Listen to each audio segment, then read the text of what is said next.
How to get ahead of 99% of people.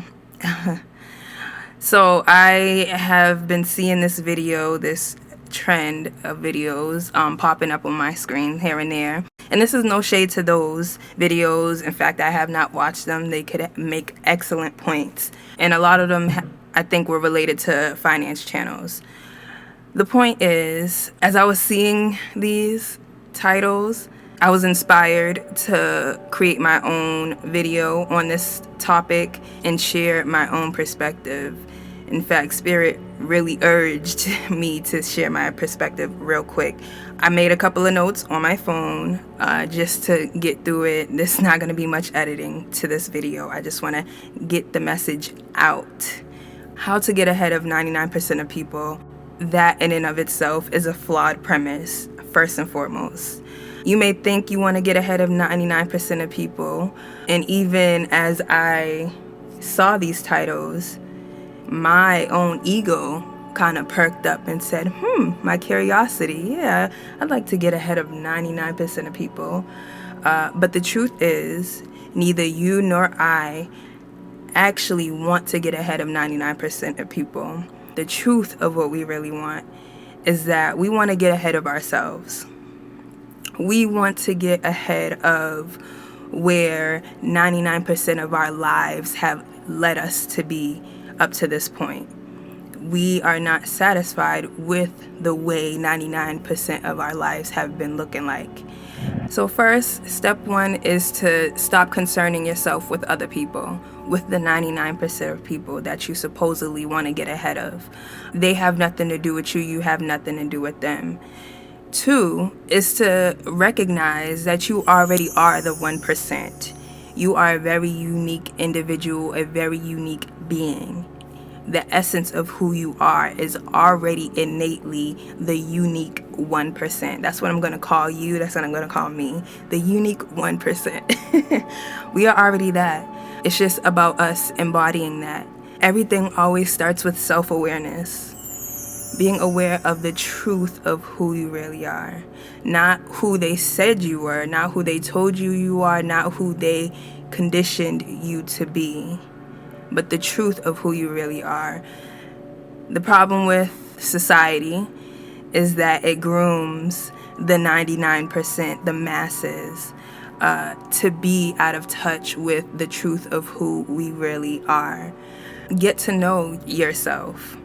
Not on a surface level, but start questioning things. Question how you, all the way up until this point in your life, have been conditioned and programmed to be a certain way, either by society, by culture, by family, and any other pressures, any other external factors, by any of your survival and coping mechanisms.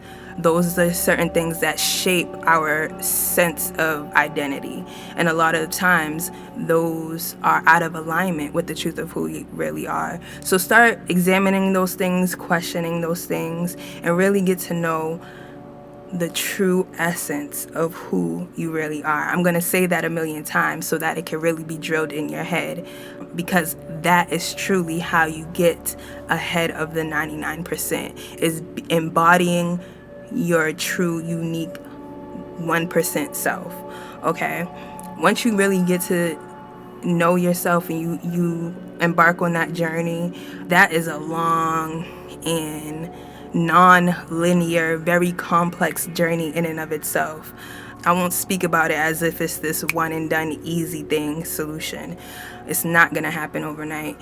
What I will say is get to know your true self. Then there's going to be a step where you're going to need to learn how to accept your true self, because we've all been programmed to not accept certain parts of our truths. And that's going to be a change. Accept yourself. Get to a point where you respect yourself and you truly love yourself. And then you start to honor yourself. And when I say honor, I mean you really embody all of your truth. So once you get to that point, as you start to get to that point, because it's not just one point you arrive there and it's done. Like I said, it's a non-linear journey. So as you begin to get to that phase, then you let your true self be your North Star. And then your unique 1% path will start to unfold for you and with you, because you are a co-creator, right?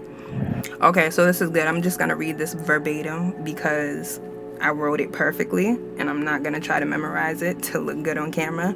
I made this point where it says, and as you build and nurture and foster the most important relationship with yourself, your unique gifts, abilities, purpose, and undeniable calling will become clear to you. And you honor that by answering the many different calls along the way, the many different moments of inspiration, the intuitive urges to do this and that, go down this path, do this path. And the question of how to get ahead of the 99% will then answer you. The other point I wanted to quickly make was, in order to get ahead of the 99%, you have to do what the 99% are not doing. You have to take an unconventional path, your unique unconventional path. It will unfold with and for you, like I said, as you co-create it and you honor those many callings along the way. Now, the thing about that is, with that path comes uncertainty, right? Because it's unique to you. No one has ever taken it before. No one else will ever take it after you. So with the unknown comes discomfort, right? We are uncomfortable with the unknown. That's why a lot of people do not have the courage to step on that unknown path, that unconventional route. I wanted to distinguish some of the differences between the path of the sheeple, the masses, the 99%, and your unique 1% path. Sheeple lack the self-awareness and therefore the self-empowerment to go against the grain, okay? They lack courage to step out and do what they are called to do instead of what they are conditioned to do. And there's no shade, okay? We all have been a part of the herd in some way, shape, or form. We are born into it. We are born being conditioned in many different ways. Here are some differences. The path of the sheeple, the path of the sheep, is predictable. Someone else has already laid that path out for you. Society has already told you what your life should look like, what milestones you should hit at which age, and all these other arbitrary standards. It's predictable. And that comes with a perceived sense of safety. So a lot of people perceive that because it's predictable, because someone else laid this out for you, and because you've seen most people take these paths, it appears to be a safe path.